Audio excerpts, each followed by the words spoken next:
주신 말씀 사무엘상 16장 14절부터 23절까지의 말씀을 이 시간에 함께 나누고자 합니다. 여러분은 요즘 무엇을 읽으시는지 모르겠습니다. 라노벨도 많이들 좋아하는 걸로 알고 있고, 무협지, 판타지 소설, 여러 가지 좋아하는 장르들이 있는 것을 알고 있는데요. 갑자기 또 라떼를 한번 좀 마시고 싶어서 라떼를 좀 먹으려고 합니다. 이제 제가 여러분 때는 유튜브라는 게 있기는 했지만 지금처럼 이렇게 통용되던 시대가 아니었습니다. 라노벨도 없었고요. 즐겁게 읽을 수 있는 좀 그런 것들이 아예 이제 없었던 시대였습니다. 재미있게 읽을 거리가 많지 않았던 시절에 남자들에게 성경처럼 여겨지던 책이 하나가 있었습니다. 그것이 무엇이냐면 이상한 건 아니고요. 삼국지라고 불리우는 책입니다. 저는 삼국지를 8번 정도 읽었습니다. 다행인 건 삼국지보다 성경책을 좀 더 많이 읽었습니다. 하나님의 은혜로 성경책을 좀 더 많이 읽기는 했는데요. 삼국지를 3번 읽어보지 않고는 천하를 논하지 말라고, 남자들끼리 너 삼국지 몇 번 읽었어?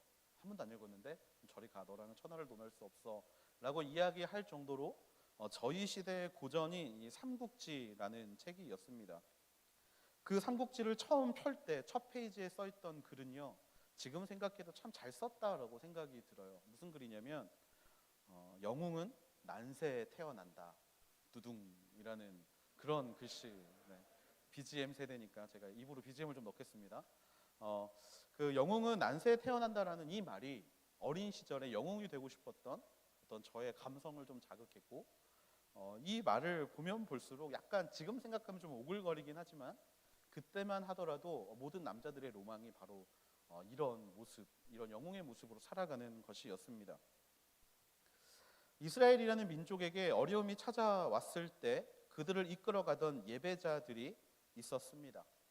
난세에는 영웅이 등장하지만 어려운 시대에는 예배자들이 등장하는 게 성경의 법칙입니다. 출애굽 시대에는 모세가, 또 가나안 시대에는 여호수아가, 그리고 정복 후 정착을 시작하면서는 기드온, 또 드보라, 삼손 같은 사사들이 일어났고요. 왕정이 시작되고서는 히스기야나 요시야 같은 왕들이 난세의 영웅처럼 등장해서 예배자의 모습이 무엇인지를 우리에게 보여주었습니다. 특별히 그런 많은 사람들 중에 오늘 말씀이 소개하는 인물은요, 저와 여러분이 너무나 잘 아는, 사람들에게 설문조사를 해서 어떤 사람처럼 되고 싶습니까? 라고 질문을 하면 약 70% 이상의 압도적인 지지를 받는 바로 그 다윗이라는 인물을 오늘 우리가 말씀을 통해 좀 함께 보기를 원하는데요. 이 다윗은요, 사무엘상 16장에 처음으로 등장합니다. 그런데 등장부터 심상치가 않습니다. 16장 1절 말씀을 보면요, 내 뿔에 기름을 채우고 길을 떠나 베들레헴의 이새에게로 가거라. 내가 그의 아들 가운데 하나를 왕으로 선택했다라는 하나님의 말씀이 바로 사무엘에게 임하게 됩니다. 그런데요, 이 말씀을요, 개역개정으로 조금 보면 오늘 말씀을 나누는데 좀 더 유익할 것 같아서 개역개정으로도 한번 올려주시면 좋을 것 같아요. 제가 읽을게요. 개역개정에는 이렇게 써 있습니다. 너는 뿔에 기름을 채우고 가지고 가라. 내가 너를 베들레헴 사람 이새에게로 보내리니 이는 내가 그의 아들 중에서 한 왕을 보았느니라 하시는지라. 아멘. 바로 보았느니라. 개역개정에는 그 다윗의 등장을 하나님이 뭐라고 설명을 하시냐면 내가 한 왕을 보았다라고 되어 있습니다. 여기서 강조되어 있는 이 보았다라는 단어는요, 히브리어로 라라는 단어입니다. 라.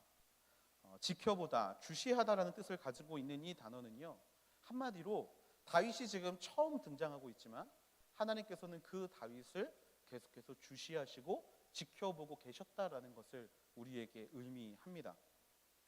이 라라는 단어가 또 나오는 곳이 있는데요, 바로 오늘 우리가 함께 본 본문입니다. 18절 말씀인데요, 18절 말씀 제가 읽겠습니다.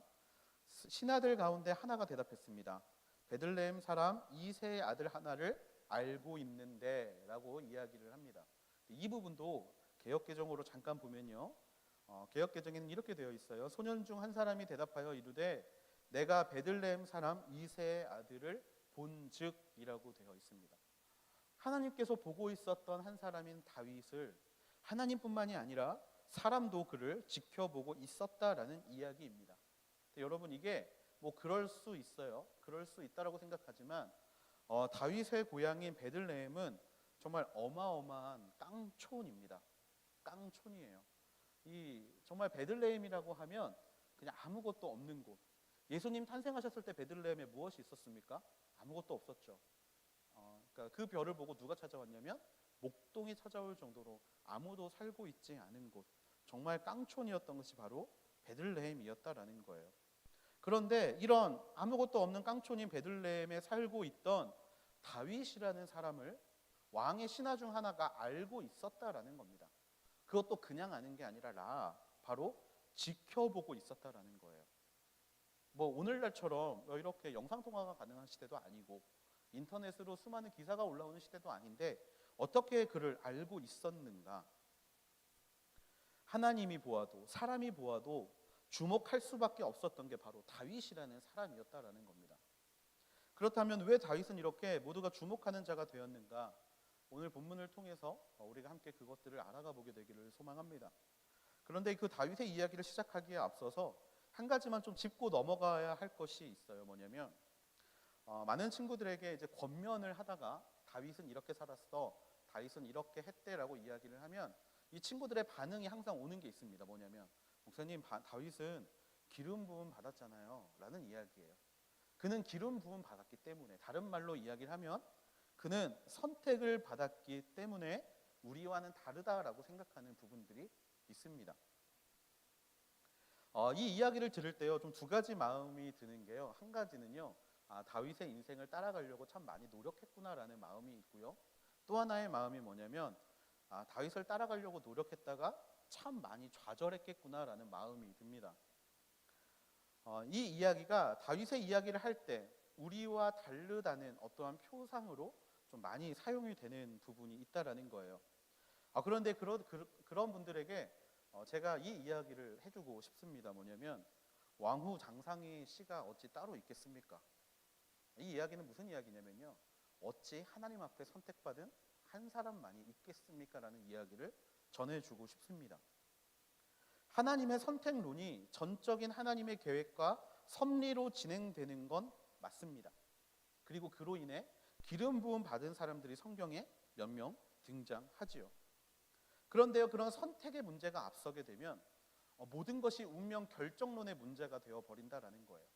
쟤는 선택받았는데 나는 선택받지 않았기 때문에 라는 마음이 우리 안에 들게 됩니다. 이건 마치 달란트 비유에서 왜 나는 5달란트 받은 자가 되지 못하지라는 그런 마음과 그 맥이 같습니다.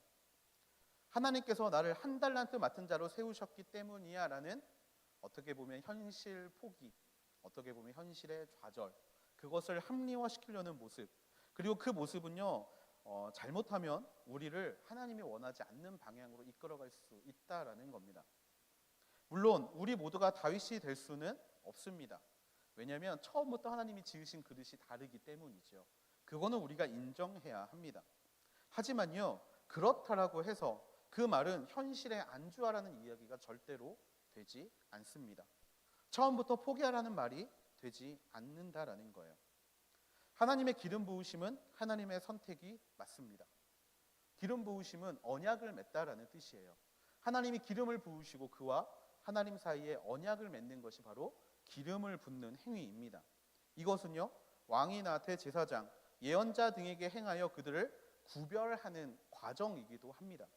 하지만 여기에서 우리가 생각해 봐야 될 부분이 있습니다. 뭐냐면 기름 부음이라는 건 언약이지 그것은 이뤄가야 되는 것이지 완성된 것이 아니라는 사실입니다. 그것이 모든 것을 결정하는 운명 결정론이 아니라는 거죠. 실제로 기름 부음은 다윗과 사울이 같이 받았습니다.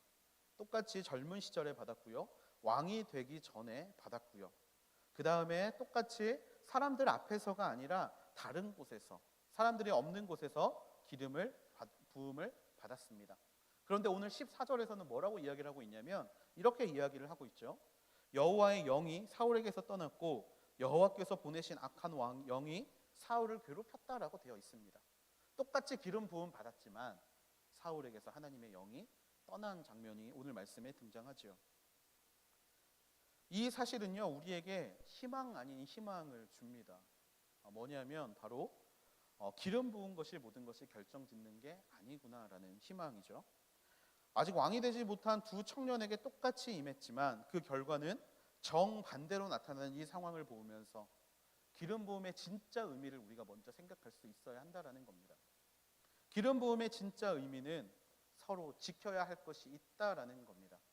하나님께서 우리에게 은혜를 주시고 그 은혜에 합당한 언약을 우리가 하나님 앞에 올려드리는 것이 바로 기름 부음이라는 거예요. 서로 자기의 자리에서 그 언약을 지켜갈 때 구별되어지는 것이고, 구별되어질 때 비로소 다윗과 같은 인생을 살아갈 수 있다라는 겁니다. 한 가지 기억해야 될 것이 더 있는데요, 이 기름 부음은 오늘날 저와 여러분 모두가 이미 받았다라는 사실입니다. 요한일서 2장 20절 말씀을 우리가 함께 읽었으면 좋겠어요. 요한일서 2장 20절 말씀 같이 읽어보겠습니다. 시작. 여러분은 거룩하신 분에게 기름 부음을 받았고 여러분 모두가 진리를 알고 있습니다. 아멘.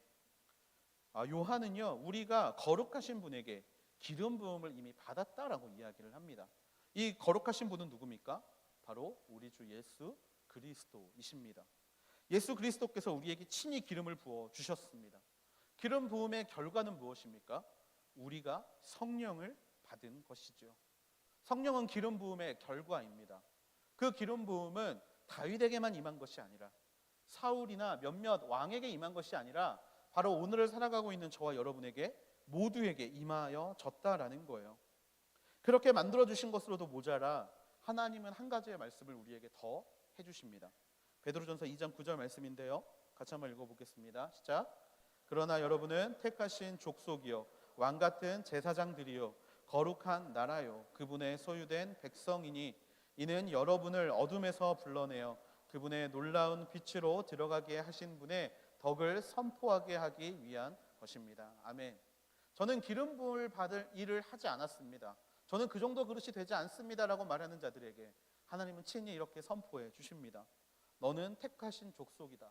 왕같은 제사장들이고 거룩한 나라고 나의 소유가 된 백성이다라고 선포해 주신다라는 거예요. 그렇게 우리는 다윗과 똑같이 기름 부음을 받았습니다. 다윗만 왕입니까? 우리도 왕입니다. 하나님 나라에 나는 왕자입니다. 여러분은 공주고요. 우리는 그렇게 하나님 앞에서 동등한 자로 부름을 받았다라는 거예요. 한마디로 다윗이나 우리나 출발선이 다르지 않다라는 것입니다. 그러면 다시 아까의 말로 돌아와서 다윗은 어떻게 모두가 주목하는 자가 될 수 있었는가? 18절 말씀인데요, 같이 한번 읽어보겠습니다. 18절 말씀 시작. 신하들 가운데 하나가 대답했습니다. 베들레헴 사람 이새의 아들 하나를 알고 있는데 그는 하프도 잘 켜고 용감하며 말도 잘할 뿐 아니라 외모도 준수합니다. 게다가 여호와께서 그와 함께 하십니다. 아멘. 오늘 말씀에서 사람들이 다윗을 주목하는 이유에 대해서 몇 가지로 이야기를 하고 있습니다. 첫 번째 그가 주목을 끄는 이유는요, 그가 하프를 잘 타는 사람이었기 때문입니다. 네, 모든 형제들 악기를 다룰 수 있게 되기를 축복합니다. 네. 하프를 잘 친다는 거라고 끝나면 말씀이 아니겠죠, 그죠? 하프를 잘 탄다는 것에 다른 의미가 있는데요, 뭐냐면 그가 하나님을 진짜 사랑하는 사람이었다라는 겁니다. 다윗의 유년 시절 여러분 너무나 잘 알고 있죠. 그는 어릴 때부터 한 가지의 프로페셔널이었습니다. 뭐죠? 양치는 일. 네. 한마디로 태어나서부터 계속 양치는 것만 하며 살아왔던 양치기였습니다. 그 일은 어릴 때부터 계속해서 해왔던 일이었고요. 집안의 대부분의 일들은 형들이 감당하고 어린 다윗은 항상 양을 치던 사람이었습니다. 그런데 양을 치는 양치기가 어떻게 하프를 칠 수 있었겠습니까? 생각해 보세요, 여러분. 양치러 가는데 막대기를 들고 가야 되는데 하프를 들고 가면 부모님이 뭐라고 하시겠습니까? 저거 놀려고 하는구나, 뭐 이렇게 생각하지 않았을까요? 양치는 애가 그 큰 하프를 낑낑대면서 가지고 다니는 모습이라는 건 사실 별로 어울리진 않습니다. 하프는 약간 예술의 전당에 있어야 어울리는 거지 양치기들이 메고 다니기에는 그렇게 어울리는 악기는 아니죠. 그런데 다윗은 어떻게 그렇게 하프의 연주자로 사람들에게 보여졌는가? 제가 어제 이 말씀을 준비하면서 이제 저는 항상 이 목회자로서의 마인드가 너무 강하다 보니까 제가 MC들한테 물어봤습니다. 왜 다윗은 하프를 잘 켤까? 라고 물어보니까 한 친구가 이렇게 대답했어요. 조기 교육의 능력입니다. 라고. 뭐 그럴 수 있습니다. 이세네 집이 못 사는 집이 아니었어요. 잘 사는 집이었거든요. 그러다 보니까 조기 교육을 했을 수도 있겠다라는 생각을 불현듯이 그 생각으로 마음이 좀 무너지긴 했지만 사실 다윗이 쳤던 거는 우리말 성경으로 하프로 되어 있지만 정확히 말하면 수금입니다. 한 손에 들고 칠 수 있는 8개의 현을 가지고 있는 악기라고 불리우는 수금이에요. 그런데 이 다윗이 수금이라고 불리우는 이 악기를 칠 수 있었던 이유는요, 바로 양을 치는 동안 그 철저한 외로움의 시간 가운데 그가 하나님을 찬양했기 때문이라는 것입니다. 그 홀로 된 시간에 다윗이 했던 일은요, 하나님을 찬양하는 일이었습니다. 여러분, 이 이야기가 소설같이 여겨지실지 모르겠지만 여러분이 시편을 읽어보면 이 이야기의 뜻을 아실 수 있습니다. 시편은요, 대부분이 다윗이 만든 시입니다. 이 시대의 시라고 불리우는 것들은요, 바로 곡을 만들고 노래를 불렀다라는 거예요. 다윗은 그 광야에서 양을 치는 순간 가운데 노래를 만들고 그것으로 하나님을 찬양한 사람이었다라는 겁니다. 왜 그랬을까요? 할 수 있는 게 그것밖에 없었기 때문입니다. 하나님과 나 사이에 그 외로움의 시간, 둘만의 시간에서 대화를 하고 하나님 앞에 찬양을 하는 시간이 다윗에겐 너무나 귀한 시간이었다라는 거예요. 마치 선교사인 부모님을 따라 몽골에 간 이 악동 뮤지션이라는 이 두 친구가 정말 그곳에서 할 게 너무 없으니까 노래를 불러서 지금의 뮤지션이 된 것처럼 이 다윗도 정말 양을 치는 그 과정 가운데 하나님을 찬양하는 자로 섰다라는 것입니다. 그런데 여기에 다윗의 특별함이 더해지는 게 바로 이 수금이라는 거예요. 보세요. 사랑하는 사람이 생길 때 우리는 더 좋은 곳으로 그에게 주려고 합니다. 같은 선물이라도 더 예쁘게 포장하고 더 깜짝 놀래주려는 준비들을 우리가 하게 되지요. 하나님께 찬양 드리는 그의 마음이 이와 같았다라는 겁니다. 목소리만으로도 충분히 찬양할 수 있었어요. 하지만 거기에 하나를 더해서 내가 할 수 있는 최대한 모든 것을 동원해서 하나님을 찬양한 것이 바로 하프, 수금이라는 결과로 나타났다라는 겁니다. 이런 마음을 잘 표현한 노래가 하나 있죠. CCM이면 너무나 좋겠는데 CCM이 아니라서 제가 설교할 때 부를 수는 없을 것 같고요. 2AM의 노래 중에 이 노래라는 노래가 있습니다. 다 아실 거라고 생각하는데요. 예쁜 목걸이를 사주고 싶지만, 멋진 차를 태워주고 싶지만, 예쁜 옷을 입혀주고 싶지만, 하지만 해줄 수 없다. 그래서 줄 수 있는 게 이 목소리밖에 없다. 가진 거라곤 이 목소리밖에 없다. 여러분, 이게 약간 좀 유치한 내용이긴 하지만요, 하나님을 향한 다윗의 마음이 전 이와 좀 비슷했을 거라고 생각합니다. 하나님께 드릴 거를 찾아보는데 드릴 게 없어요. 내가 하나님께 드릴 수 있는 건 하나, 목소리로 하나님을 찬양하는 일. 근데 그것을 그냥 하는 것이 아니라 수금이라는 악기를 가지고 하나님을 찬양했던 이 다윗의 마음, 이 마음이 얼마나 귀하게 보입니까?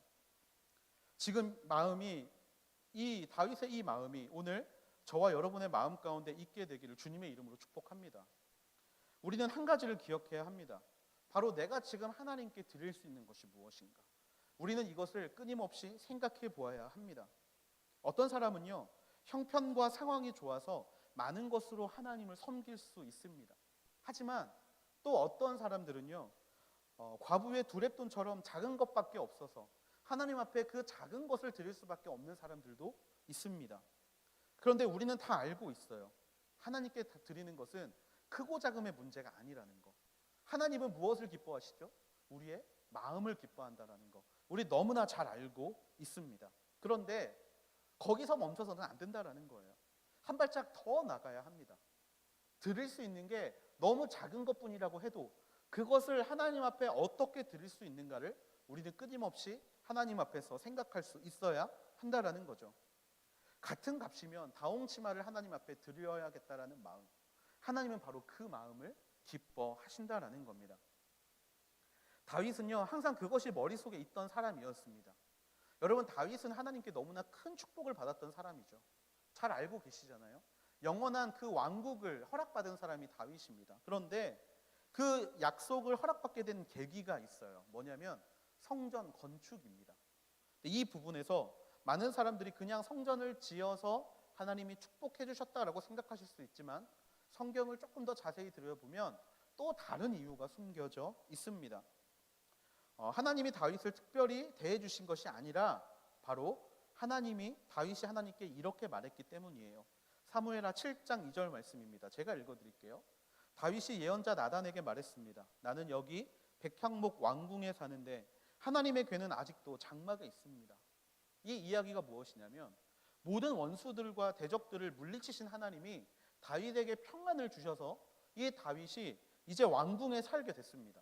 그런데 그 다윗이 보니까 여호와의 궤가 그곳에 없으니까 너무 마음이 좋지 않았던 거예요. 그래서 왕이 되자마자 제일 처음 했던 게 뭐냐면 오벳 에돔의 집에서 여호와의 궤를 가지고 옵니다. 70년 동안 잊어버렸던 그 궤를 다윗성으로 가지고 옵니다.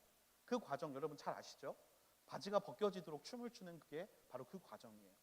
할 일을 했습니다. 그런데 할 일을 한 것처럼 보이는 이 순간에 다윗은 남들과 달리 한 발짝을 더 나갑니다. 어떻게 나가냐면 바로 방금 읽었던 말씀이죠. 나는 이렇게 좋은 집에 사는데 왜 우리 하나님은 이렇게 좋은 집이 아니라 저런 천막에 사시는가? 그 질문이 다윗의 마음에 있었던 거예요. 아, 우리 하나님도 나처럼 좋은 집에 사셨으면 좋겠다. 우리 하나님도 이것보다 더 좋은 곳에서 사셨으면 좋겠다라는 마음.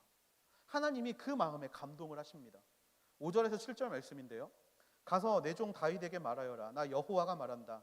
내가 나를 위해 내가 있을 집을 지어 주겠느냐. 내가 이스라엘 자손들을 이집트에서 이끌어낸 그날로부터 오늘까지 나는 집에 있은 적이 없고 장막이나 회막을 거쳐 삼아 이리저리 옮겨 다녔다. 내가 온 이스라엘 자손들이 옮겨가는 곳마다 내 백성 이스라엘을 돌보라고 명령한 이스라엘 지파 가운데 누구에게도 왜 내게 백향목 집을 지어주지 않느냐고 말한 적이 있느냐. 이게 다른 말로 하면 뭐냐면요, 지금까지 출애굽부터 나는 계속 이런 곳에 살았는데 그 어떤 누구도 나를 위해 그런 집을 지어주겠다고 말한 사람이 없었다라는 거예요. 저는 이 장면에서 하나님이 얼마나 서운하셨는가가 좀 느껴졌습니다. 너무 서운하셨던 거예요. 지들 입혀주고 먹여주고 살려주는데 하나님은 모든 힘을 쏟고 있는데 정작 걔네들은 하나님이 어떻게 사시는지, 하나님이 뭐를 좋아하시는지 관심조차 없었던 걸, 오늘 다윗의 이 말 한마디에 하나님이 큰 감동을 받으셨다라는 겁니다.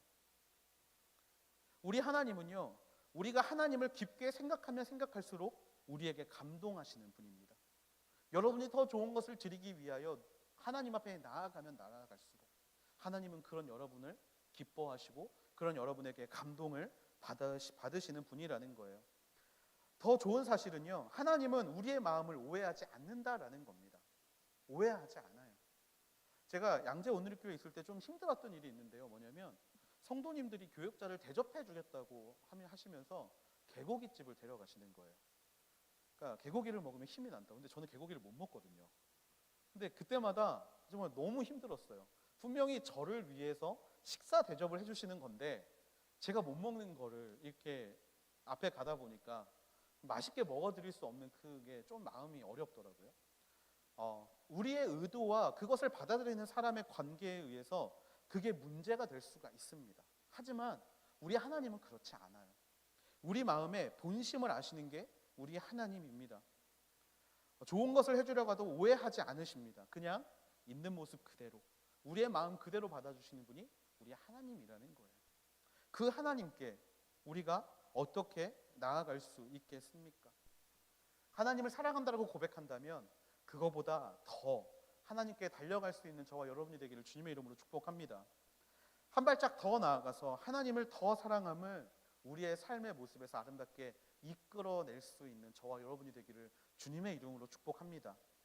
이만큼 하면 되겠지, 거기서 한 발짝 더 나아가서 더 사랑함을 보여드리고 싶다라는 우리의 마음의 예배가 하나님께 올려드려질 때 바로 세상이 그리고 하나님이 다윗을 주목했던 것처럼 그 믿음을 보고 우리도 주목받을 수 있게 될 줄로 믿습니다.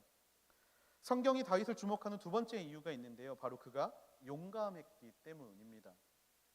용감하다라는 이야기는요, 그가 하나님을 신뢰하는 사람이었다라는 거예요.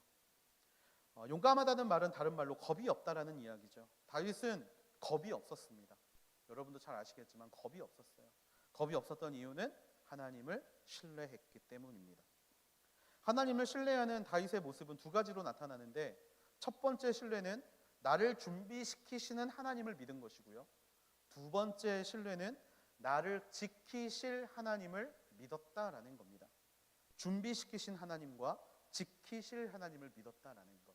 그게 다윗의 신뢰의 공식 대표적인 모습이었어요. 다윗이 이스라엘 역사의 전면에 등장하는 때는 언제입니까? 블레셋과의 엘라 골짜기 전투였습니다. 거기에서 가드 출신의 키가 3m가 넘는 골리앗, 이 장수가 나와서 일기토를 신청하죠. 나와라, 나랑 싸우자. 나랑 싸워서 이기면 다 가질 수 있다 라고 이야기를 하는 그 장면에서 다윗이 등장합니다. 근데 그 장면이 있기 이전인 오늘의 본문에서부터 다윗이 용맹했던 건 이미 소문이 나 있었다라는 거예요. 여러분, 그런 의문 가져보신 적 있습니까? 골리앗하고 싸우는데 어린 소년 다윗이 나간다는데 아무도 말리지 않습니다. 여러분, 이상하다고 생각되지 않아요? 여러분이 무언가 중요한 일을 결정해야 되는데 아무 관계없는 조그마한 애가 나가서 제가 대신 해드릴게요, 제가 대신 수능 봐드릴게요, 뭐 이런다라고 생각을 해보세요. 여러분, 보게 하시겠습니까? 절대 아니죠. 근데 다윗이 그곳에 나갈 수 있었던 건 무엇이었냐면요, 어느 정도 다윗의 용감함을 사람들이 알고 있었다라는 겁니다. 다윗의 용기가 이 장면에서만 나왔던 게 아니라 그 이전부터 사람들에게 퍼져서 용맹한 사람이라는 이야기가 있었다라는 거예요. 여기에서 다윗의 특별함이 드러나지요. 평소 다윗의 손에 들려 있었던 것은 수금과 돌이었습니다. 수금과 돌을 가지고 다윗이 어떻게 골리앗 앞에 나아갈 수 있었느냐면 바로 그것을 통해서 나를 준비시키시는 하나님을 믿었기 때문이라는 거예요. 17장 사무엘상 17장 34절에서 36절까지의 말씀입니다. 제가 읽을게요. 그러나 다윗이 사울에게 말했습니다. 왕의 종인 저는 아버지의 양들을 지켜왔습니다. 사자나 곰이 나타나 양을 훔쳐가면 뒤쫓아가서 때려 쓰러뜨리고 그 입에서 양을 구해냈습니다. 그리고 제게 달려들면 털을 움켜잡고 때려 죽였습니다. 그렇게 사자도 죽이고 곰도 죽였습니다. 저 할례받지 못한 블레셋 사람도 그 짐승들 가운데 하나처럼 될 것입니다. 살아계신 하나님의 군대를 모욕한 사람을 어찌 그냥 내버려둘 수 있단 말입니까? 나를 준비시키셨다는 것의 근거는요, 양을 지킬 때 수없이 많은 싸움을 이미 해봤기 때문입니다. 그리고 골리앗이 그렇게 이스라엘 백성들을 향하여 소리치는 순간 다윗은 그것을 기억한 거예요. 사자와 곰과 싸워서도 내가 이겼다. 그리고 그 순간을 하나님이 나에게 준비해 주신 이유는 바로 오늘을 위함이다 라는 믿음이 그 안에 있었다라는 이야기입니다. 그냥 치기 어린 어린아이의 만용이 아니었고 철저히 나를 준비시키셨던 하나님을 믿는 믿음으로 그는 골리앗 앞에 나아갈 수 있었다라는 이야기예요. 또 하나의 신뢰가 들어있죠.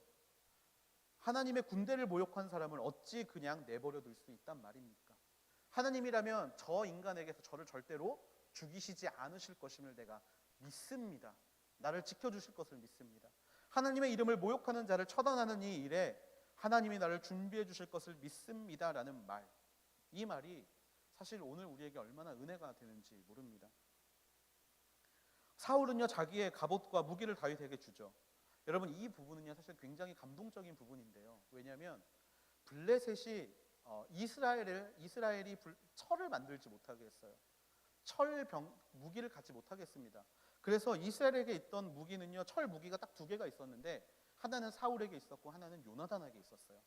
그러니까 이 나라의 최고의 보검을 다윗에게 준 겁니다. 혹시나 이길까 하여 최대한 배려를 아끼지 않은 거예요. 그런데 인간이라면 그 나라에 두 개밖에 없는 무기 중에 하나를 주면 이 무기로 제가 가서 싸우겠습니다, 이 무기 믿고 제가 나아가겠습니다 라고 이야기할 수 있지만 다윗은 끝까지 그것을 믿지 않습니다. 하나님을 믿어요.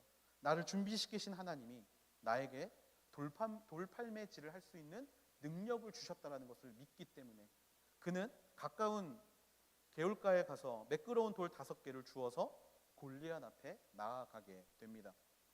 그렇게 해왔기 때문에, 그리고 해온 대로 하면 하나님이 승리하심을 우리에게 주실 것을 믿기 때문에 그것을 믿고 전쟁으로 나아갔다라는 거죠. 여러분, 이 다윗과 같은 믿음이 오늘 저와 여러분에게 있게 되기를 소망합니다. 하나님을 향한 신뢰가 있으십니까? 그 신뢰는요, 일어나지 않은 일에 대한 신뢰가 돼서는 안 됩니다.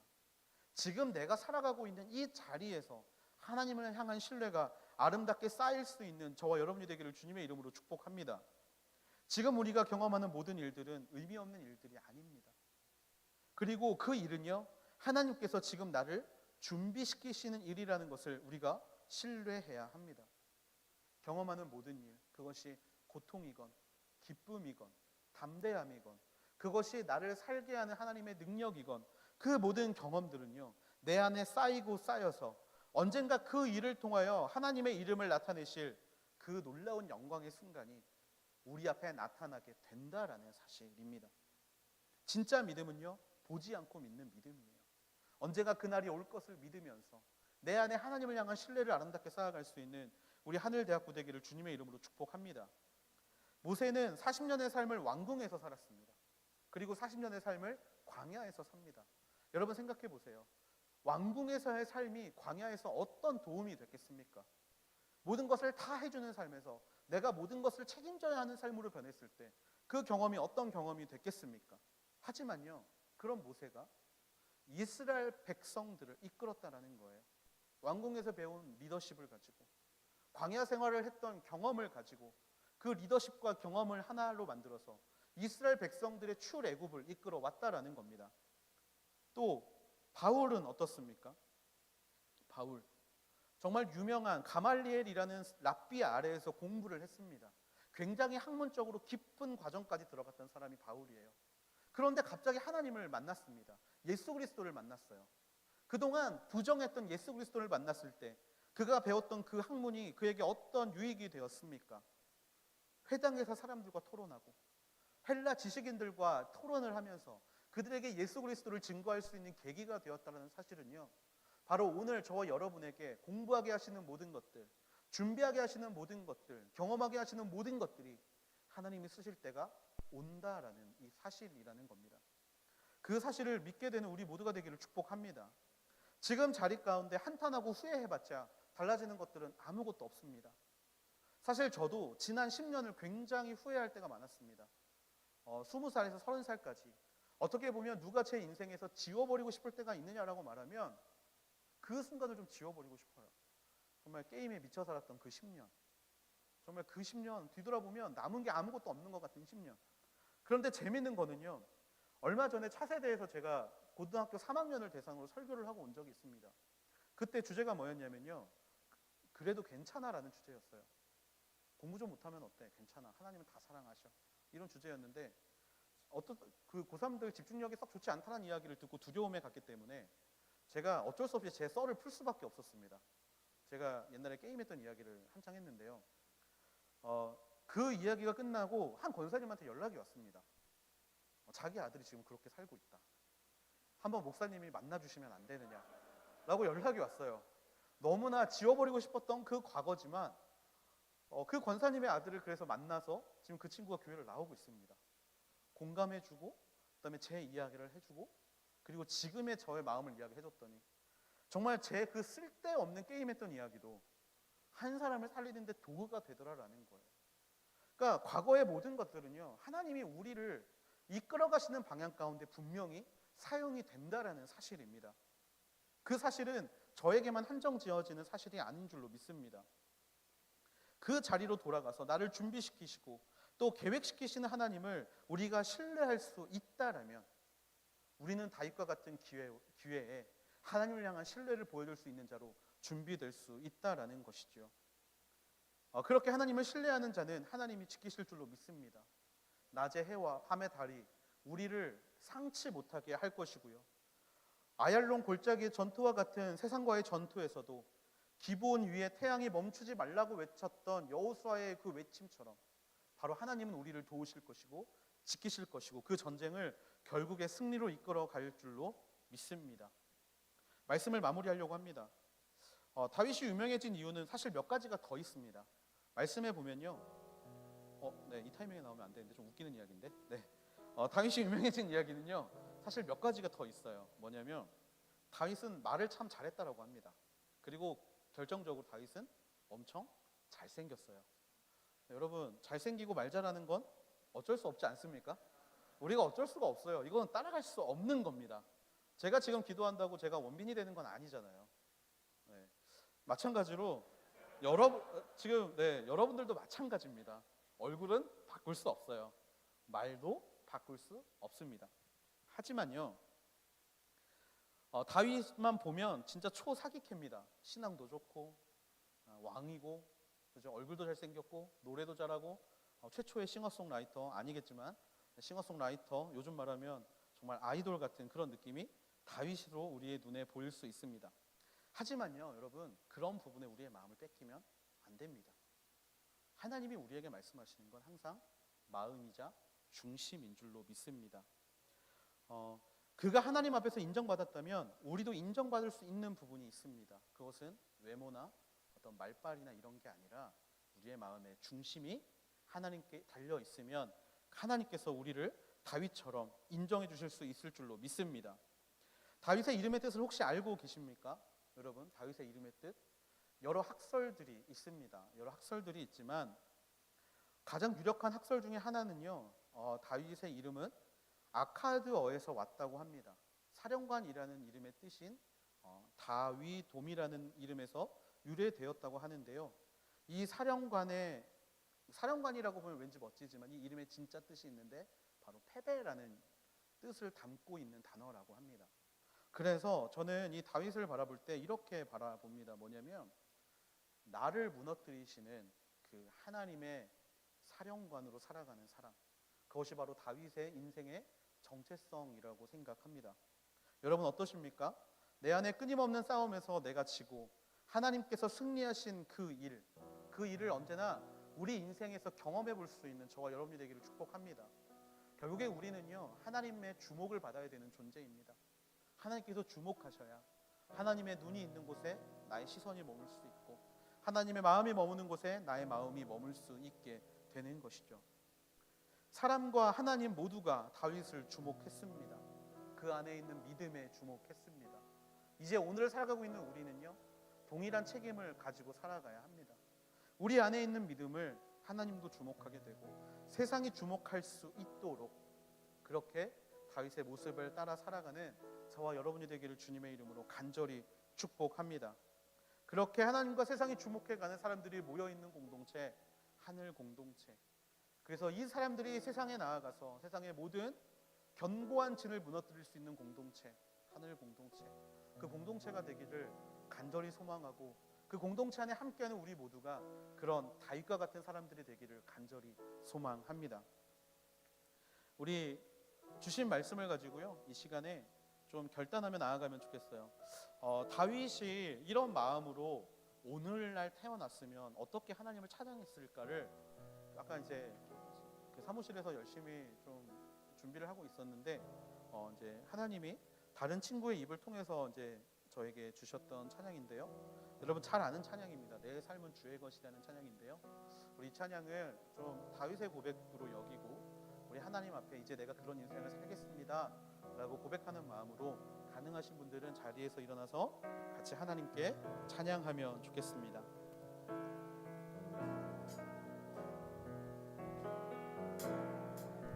주님 내 길을 잘 아시고 내 걸음하시네 어둠에서 빛을 내시는 그분을 믿네 무엇으로 주를 섬길지 어디로 가야 할지 헤매이는 나를 아시고 길을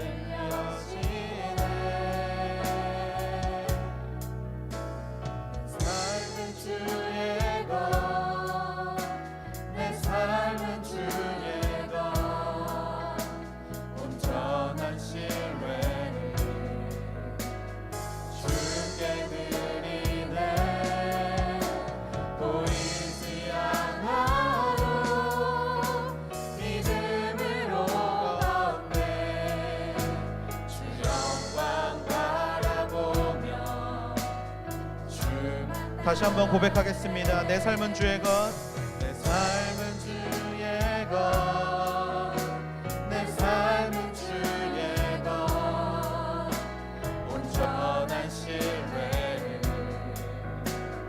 주께 드리네. 보이지 않아도 믿음으로 걷네. 주 영광 바라보며 주만 따르네. 우리 이 시간 함께 기도하기를 원합니다. 하나님, 그렇습니다. 아버지 하나님, 보이지 않는 하나님이지만 그 하나님이 나를 지켜주심을 믿고 그 하나님이 나를 준비시켜 주시는 줄로 믿습니다. 아버지, 보이지 않지만 우리가 그 하나님을 향하여 믿음의 걸음을 내딛습니다. 하나님을 향한 신뢰가 우리 마음에 가득하게 하여 주시고, 지금 이 서 있는 자리 가운데 불평과 불만으로 가득 찬 인생들이 아니라 하나님을 향한 간절한 신뢰와 하나님을 향한 믿음을 가지고 이 자리에 감사할 수 있는 믿음의 자녀들이 되게 하여 주시옵소서. 아버지, 모든 것이 멈춰버린 이 순간인 것 같아 보이지만 하나님의 뜻은 지금도 진행되고 있고 하나님의 역사는 지금도 이루어지고 있는 줄로 믿습니다. 아버지, 그 믿음을 가지며 세상을 이기며 살아가는 믿음의 자녀, 세상이 주목하는 믿음의 자녀, 세상이 감당하지 못하는 다윗과 같은 하나님의 자녀가 되게 하여 주시옵소서. 우리 시간 그렇게 하나님 앞에 나의 믿음을 받아달라고, 그렇게 나를 다윗과 같이 주목받는 인생으로 살게 해달라고 이 시간에 주여 한번 부르짖고 기도함으로 나아가시겠습니다. 주여, 하나님, 나의 마음을 주 앞에 올려드립니다. 하나님, 내 생각을 주 앞에 올려드립니다. 하나님께서 이끌어 가시는 모든 과정의 역사들을 아버지 하나님, 내가 기대함으로 나아갑니다. 아버지, 나의 인생을 하시고 나의 삶을 하시고 나의 모든 걸음을 이끌어 가시는 그 하나님 앞에 이 마음의 온전한 생각과 이 마음의 모든 방향성을 주 앞에 맡길 수 있는 믿음의 자녀들이 되게 하여 주시옵소서. 아버지, 너무나 부족한 이 마음을, 아버지, 너무나 연약한 이 마음을, 아버지, 작은 공격에도 쓰러지고 넘어지는 이 마음을 하나님 불쌍히 여겨주시고 다시 한번 하나님을 바라보고 다시 한번 하나님을 붙잡고 살아갈 수 있는 힘과 용기를 이 마음 가운데 허락하여 주시옵소서. 내가 서 있는 자리 가운데 아버지, 불만이 많습니까? 아버지 하나님이시여, 내가 서 있는 이 자리 가운데 나의 부족함이 보입니까? 아버지, 그래서 넘어지고 좌절하는 인생을 살아가고 있다면 다시 한번 하나님을 향한 신뢰를 가지고 그 자리에 부어시는 하나님의 은혜와 은총을 누리며 살아가는 믿음의 자녀들이 되게 하여 주시옵소서. 하나님을 믿습니다. 하나님을 믿사오니 지금까지 지내온 것 주의 크신 은혜임을 믿사오니 지금까지 살아온 것이 하나님의 크신 은혜임을 믿사오니 아버지, 그 순간을 사용하신 하나님, 그 하나님을 바라보며 어디다 그 하나님을 생각하며 어디다 그 하나님을 아버지 하나님이시여 내가 의지하며 달려갈 수 있는 하나님의 귀한 자녀들이 되게 하여 주시옵소서. 하나님을 더욱더 기쁘게 여기고 하나님을 더욱더 감사하며 하나님을 더욱더 간절히 부르짖고 나아갈 수 있는 믿음이 아버지 우리 안에 넘치게 하여 주시고, 그렇게 우리의 진짜 모습을 주 앞에 보여드릴 수 있는 믿음의 자녀들이 되게 하여 주시옵소서. 우리 한 가지만 더 기도하기를 원합니다. 하나님을 사랑하되 진짜로 사랑할 수 있는 믿음의 자녀들이 되게 하여 주시옵소서. 어떻게 하면 하나님께 더 좋은 것을 드릴까, 어떻게 하면 하나님이 더 기뻐하실까를 매일매일 고민할 수 있는 그런 믿음의 하늘대학구가 되게 하여 주시옵소서. 아버지, 이쯤이면 되겠지, 그렇게 사랑을 멈춰버리는 것이 아니라 하나님의 감동하시는 그 자리까지 기쁘게 우리의 도랩돈을 드리고 주 앞에 달려갈 수 있는 믿음의 자녀가 되게 해달라고 우리 마지막으로 다시 한번 기도함으로 나아가시겠습니다.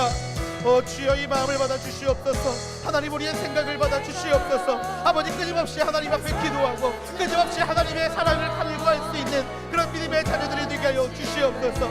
하나님, 내 안에 그 사랑을 더욱더 뜻깊게 더욱더 깊게 바라볼 수 있는 인생이 되기를 소망합니다.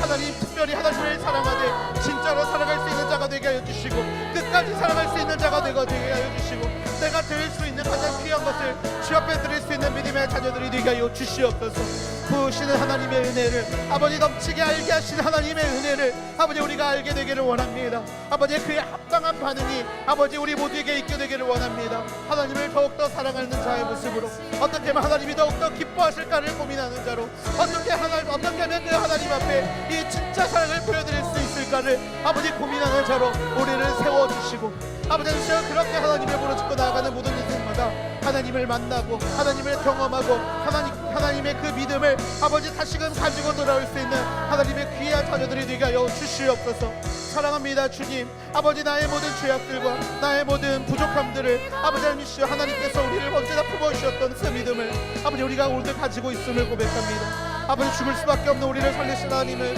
우리가 바라볼 때 언제나 사랑의 마음으로 바라보게 하여 주시고 언제나 그 하나님을 바라볼 때 정말 우리 안에 넘치도록 불붙듯이 일어나는 아버지 그 믿음의 고백을 가지고 주 앞에 나아갈 수 있는 하나님의 자녀들 되게 하여 주시옵소서. 모든 것이 멈춰버린 것 같은 지금의 이 순간 가운데서도 아버지 하나님을 향한 사랑을 멈추지 않는 희생들이 되게 하여 주시고 아버지 하나님 우리의 걸음은 멈췄지만 하나님을 향한 사랑은 아버지 한량없고 끝이 없을 수 있도록 아버지 언제나 우리의 마음과 우리의 생각을 붙잡아 주시옵소서. 하나님 그렇게 사랑하는 자에게 하나님이 정말 세상이 하나님께서 주목하고 계시다는 것을 아버지 세상 가운데 보여주고 계시는 줄로 믿습니다. 아버지 주목받기 위해서가 아니라 하나님을 사랑하기 때문에 아버지의 그 다른 모든 것들이 아름답게 이끌어갈 수 있도록 아버지 언제나 우리의 마음과 우리의 생각을 붙잡아 주시옵소서. 사랑이 많으신 아버지 하나님, 하나님이 주목하고 세상이 주목하는 다윗의 모습을 통해 아버지 오늘의 우리의 모습을 다시 한번 점검하게 해주심에 감사를 올려드립니다. 하나님, 다윗이 그렇게 하나님의 주목을 받을 수 있었던 이유는 다윗이 하나님을 사랑하되 아버지 진짜로 정말 끝까지 사랑했기 때문임을 믿습니다.